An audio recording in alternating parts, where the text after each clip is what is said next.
कहानी की शुरुआत में नरेटर बोलता है कि मैं स्नो स्टोन फोर्ट में ही पैदा हुआ। मेरी माँ ने मुझे हमारे एंसेस्टर की बहुत सारी कहानियाँ सुनाई हैं। मेरे पिता कहते हैं उन्हीं कहानियों के मार्गदर्शन के कारण आज ड्रैगन माउंटेन एम्पायर के लोग शांति और खुशहाली से जी पा रहे हैं।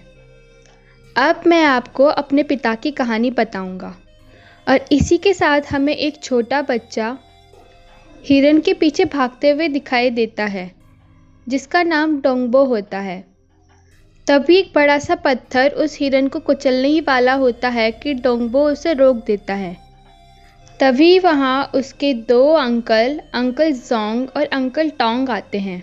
वो उन्हें उस डियर का शिकार करने से मना करता है क्योंकि आज लकी रीयूनियन फेस्टिवल होता है। वो तीनों वहाँ से महल के लिए निकल जाते हैं। महल में लॉर्ड और लेडी फेस्टिवल की तैयारी कर रहे होते हैं। लेडी लॉर्ड को अपना हैंडमेड गिफ्ट भी देती है। उन तीनों के वापस आने पर लॉर्ड पूछते हैं कि वो शिकार से खाली हाथ कैसे आए, तो वो बोलते हैं डोंग की नर्म दिलता के चलते उन्हें हिरन को छोड़ना पड़ा। लॉर्ड कहते हैं कि वो आगे चल के बहुत दयावान राजा बनेगा, तो डोंग कहता है कि उसे अपनी माँ की तरह बनना है। तो उसकी माँ भी हंसते हुए बोलती है कि ठीक है, फिर तो तुम्हें डॉग को कल्टीवेट करना पड़ेगा, तब तुम्हें मेरा नेकलेस मिलेगा। तब लॉर्ड कहते हैं इतने से ही नहीं, जब तुम अपनी माँ को स्टार पिकिंग क्रॉसबो सीकर लाकर गिफ्ट करोगे तब जाके तुम्हें ये मिलेगी। ये हमारे किंगडम की सबसे मुश्किल टेक्निक है। इससे तुम एक छोटे से स्नो फ्लैग तक को काबू में कर सकते हो। छोटा डोंग खुशी और उत्साह से बोलता है कि वो ये टेक्निक सीखकर अपनी टेरिटरी की प्रोटेक्शन ज़रूर करेगा। बाद में पूरी फैमिली साथ में मिलकर फेस्टिवल सेलिब्रेट करती है। तो डोंग चुपके से अपना खाना एक वुल्फ के बच्चे को खिलाता है जिसे वो जंगल से पकड़ कर लाया था। लेकिन उसका ये सीक्रेट ज़्यादा देर तक नहीं रहता और सबको पता चल जाता है। डोंग रिक्वेस्ट करता है क्या वो इस भेड़िए के बच्चे को पाल सकता है, तो लॉर्ड मना कर देते हैं और रात को उसे छोड़ने के लिए जंगल आ जाते हैं। जब डोंग पूछता है कि वो उसे क्यों नहीं पाल सकता, तो लॉर्ड बोलते हैं कि आज रीयूनियन फेस्टिवल है और तुमने उसे उसके पेरेंट्स से जुदा कर दिया। जैसे तुम अपने माँ बाप के साथ रहना चाहते हो वैसे वो भी अपने माता पिता के साथ रहना चाहता है। तभी वहाँ वुल्फ की कम्युनिटी आती है और डोंग उसे छोड़ आता है। रात को डोंग अपने छोटे भाई लिटिल स्टोन से बोलता है कि कैसे उसे ट्रांसेंडेंट हीरो बनना है। उसके लिए सबसे पहले उसे मॉर्टल नाइट से ह्यूमन, अर्थ और हेवन लेवल को पार करना पड़ेगा। उसके बाद फिर मीटियोर, सिल्वर मून और लेजेंड लेवल आएंगे, जिसके बाद जाकर वो स्टार नाइट बन पाएगा। आगे अचानक से उनके किंगडम में ईगल में सवार हुए, जिनमें से एक ने मास्क पहना हुआ था, हमला कर देते हैं। लॉर्ड की उनके साथ तगड़ी फाइट होती है, जबकि लेडी अपना नेकलेस डोंग को पहना देती है। वो अपनी सारी कल्टीवेशन उस नेकलेस के अंदर डाल देती हैं। उसके बाद लेडी लॉर्ड की हेल्प के लिए चले जाती है, जहाँ वो मास्कमैन अपना मास्क उतारता है। वो मोयान होता है जिससे सालों पहले लेडी की सगाई टूट गई थी। वो अपना बदला लेने वापस लौटा होता है। लेडी टोंग संग को दोनों बच्चों को वहाँ से ले जाने को बोलती है और उनकी फाइट शुरू हो जाती है। डोंग टोंग को बेवकूफ़ बनाकर वहाँ से निकल जाता है और महल के बाहर एक बड़े से धनुष से उन पर हमला करता है। मोयांग उसकी दीवार को ही तोड़ डालता है, जिससे छोटा डोंग घायल हो जाता है। इसी फाइट के दौरान मोयांग को रोकते समय लॉर्ड की मौत हो जाती है। मोयांग लेडी के पास आकर बोलता है मेरे साथ चलो, वरना मैं तुम्हारे बेटे और पूरे शीइंग सिटी को तबाह कर डालूंगा। लेडी को यही बेहतर लगता है और वो उसके साथ निकल जाती है।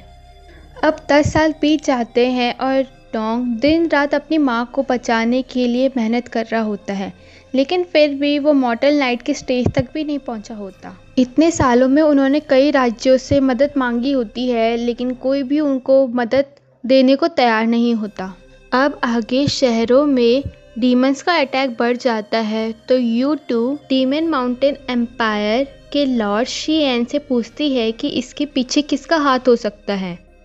लॉर्ड शियन पूछते हैं कि तुम्हें क्या लगता है, तो यूट्यूब बोलती है उसे वो तो नहीं पता, पर उसने सुना है कि डीमंस के पास ट्रांसीडेंट नाइट जितनी पावर होती है। तो लॉर्ड शियन उसे समझाते हैं कि ट्रांसीडेंट नाइट होना आम बात नहीं है। द वाटर डियोस्टिक टेम्पल में सबसे ज़्यादा ट्रांसीडेंट नाइट्स को ट्रेन किया जाता है और वहाँ के मास्टर शी कॉन यांग को सेमी गॉड की उपाधि दी गई है। द ब्लैक डीटी माउंटेन्स में मंत्र बनाए जाते हैं जहाँ के master he black and white moon technique के सबसे बड़े मास्टर है। The temple of Easter God अलौकिक मंत्रों को पढ़ाते हैं जहाँ के मास्टर शी यून है। द सिस्टर ऑफ फॉय गिटी मार्शल आर्ट में सबसे ज़्यादा स्ट्रॉन्ग है जिसकी मास्टर बू शियाशी और बा चायुंग है। द सी गॉड पैलेस जो यहाँ से सबसे दूर है और जिनका कल्टीवेशन सबसे पुअर है, उनके मास्टर टाशुन है। और जहाँ तक बात रही ब्लडशेड टेवन की, तो ये मी वहाँ की मास्टर हमेशा शराब के नशे में धुत रहती है। ये सभी पावरफुल फोर्सेस हैं। तुम्हें क्या लगता है इनमें से डीमन के पीछे किसका हाथ होगा? यूट्यूब कहती है कि कहीं डीमन गॉड एसोसिएशन हो सकते हैं। लॉर्ड सियन कहते हैं कि 20 साल पहले ग्रेट वॉर के दौरान शिया क्लैन ने डीमन क्लैन के साथ लड़ाई की थी, जिसमें उन्होंने ड्रैगन माउंटेन एम्पायर की ग्रेट टेक्निक्स को यूज़ करके केवल उन्हें सील कर पाए थे, उन्हें तबाह नहीं कर पाए थे। यूट्यूब कहती है कि हाँ, 6 ग्रेट लीडर्स ने उन्हें खुद सील किया था। लॉर्ड शियन कहते हैं कि सब्र करो, खुद ही पता चल जाएगा कि इनके पीछे कौन है। अब आगे टोंग टोंग के साथ मार्केट हथियार खरीदने जाता है तो एक भाला उसे अपनी ओर आकर्षित करता है। उसे थामने पर ही उसे पता चल जाता है कि ये उसी के लिए बना हुआ है। शॉपकीपर जहाँ बाकी भालों के लिए बड़े प्राइसेस लगा रहा था, वहीं उसको देखकर बोलता है वो तो वैसे ही उसे फेंकने वाला था, उसकी जितनी चाहे वो कीमत दे सकते हैं। डोंग उसी भाले को खरीदकर उससे अपनी प्रैक्टिस दोबारा शुरू करता है। वो उसका नाम फ्लाइंग स्नो स्पीयर रखता है। शाम को डोंग चिंगशी के साथ बैठकर डीमंस की बातें कर ही रहा होता है कि वहाँ उनका अटैक हो जाता है। डोंग उन डीमंस का खात्मा कर देता है और देखता है कि उसके भाले जो पहले जंग लगा हुआ था अब बिल्कुल नया हो गया है। वो उन डीमंस का पीछा करते हुए आगे जाता है। डीमंस उस पर अटैक करके उसे मारने ही वाले होते हैं कि तब तक एक ट्रांसीडेंट नाइट जिसका नाम चीक्यूबाई होता है, वो वहाँ आकर उसे बचा देता है। वो उससे बोलता है जब तुम पे दोषी है ही नहीं तो तुम डीमंस का पीछा क्यों कर रहे हो। वो कहता है कि उसे डीमंस का पर्दाफाश करना है, तो वो उसे थोड़ा दोषी दे देता है और फिर स्पेस पे कहीं गुम हो जाता है। आगे क्यूबाई की मुलाकात सारे क्लैंग हेड के साथ होती है डीमंस की समस्या सुलझाने के लिए। सब अपनी अपनी तरफ से इन्वेस्टिगेशन करने के लिए बोलते हैं। डोंग अपने नई डोची के साथ प्रैक्टिस पे लगा हुआ होता है कि किंगशी आकर उसे बताता है कि ड्रैगन माउंटेन मैंशन ने एक नोटिस इशू किया है जिसके तहत डीमंस डिस्ट्रक्शन माउंटेन रेंज में छिपे हुए हैं। जो भी उन्हें ढूंढने में मदद करेगा उसको ब्लैक आयरन ऑर्डर रिवॉर्ड के रूप में मिलेगी। डोंग ठान लेता है कि वो इस सफ़र में ज़रूर निकलेगा, तो जोंग बोलता है कि वो भी उसके साथ चलेगा। आगे डीमन क्लैन के हाईएस्ट प्रीस्ट को एक नौकर आकर बताता है कि गिबिन की गलती है जो डीमंस एस्केप हो गए। हाईएस्ट प्रीस्ट बोलते हैं कि उसको कहो कि अपनी गलती सुधारे, नहीं तो मैं पूरे बैंड ब्लेड यूनियन को ही तबाह कर दूंगा।